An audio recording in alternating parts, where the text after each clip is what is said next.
With us now is John Spellman, and we're going to be talking about how to obtain a mortgage. Welcome to the show. How are you? Thank you. Very well, thank you. How about yourself? Excellent. One of the things that I heard about you is that you really truly listen to your clients. So when someone comes to you and they call on the phone, you talk them through, but you get to know them as a person. Yes.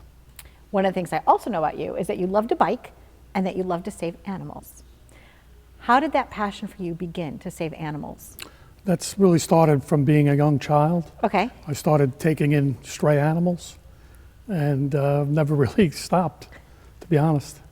And about, what was it, 20 years ago you said you found 3 little kittens? Yeah, in the home that I live in now, and that's how it started. And then I got involved in an organization to fix them, to stop the problem from, making it much worse, because they can have up to 3 or 4 litters a year. So that's how it started. So you really care for them. And by caring for animals, it translates into what you do for a living. Because sometimes people are lost, just like lost kittens. People are lost, they don't know where to go, and they're looking for money because they want to buy a house. Walk us through the process. How are you different than other lenders?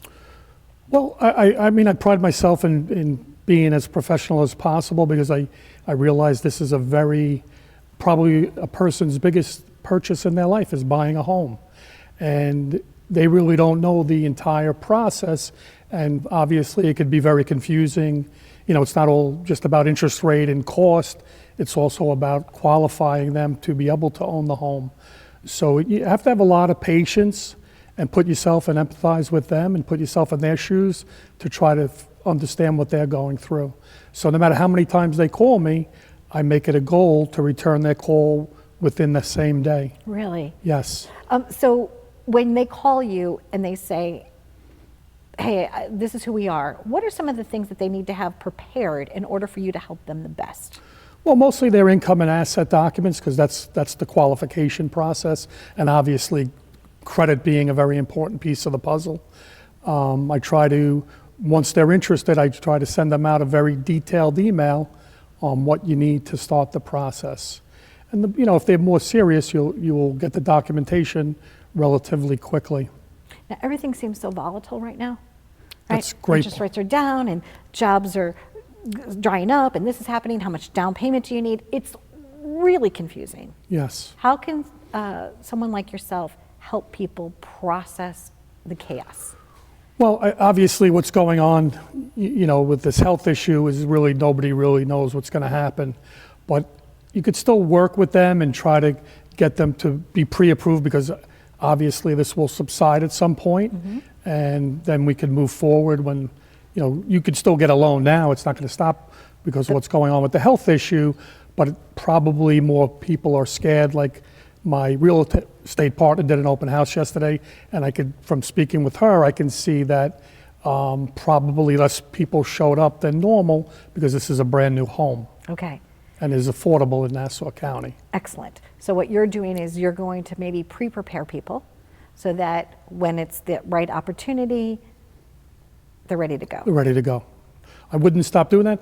Also, it's on the other thing, people that have loans now should be refi. Right. They should be looking at their options to save money, because a lot of people are carrying around a lot of debt that they're paying very high interest rates on compounded interest. That putting it into a mortgage on a simple loan payment actually can save them a lot of money and also get a tax write-off as well. And what's one success story? You don't have to name names, but something that when you ended that day and that loan closed, you were like, yes. Well, I've had, in over 20 years, I've had quite a few. Okay. I think the most rewarding is when you get a young couple into their first home, and I've always, from the surveys that I receive back from people, I don't look at them just as a customer. I try to make them my friend. And that's how people write back, that they don't consider me just a mortgage person, they consider me their friend. When I see things like that, that's really the most rewarding part of my job. Well, congratulations, and thank you for all the animals that you've helped rescue and for all the people that you've placed in homes. Thank you. It's really nice to meet you, John. You as well. Wish you all the best, continued success. And as we all are going through this process together, information is key. So I thank you very much for bringing your resources, because I know you have a lot of knowledge in this industry. You're one of the top people in the business, and so thank you very, very much. Thank you. There you go. John Spellman. So I'm currently renting. I'm thinking about purchasing a home again, and I've had houses before. So you know what? It's a process, but it doesn't have to be scary. Stay tuned. We've got great information coming up next.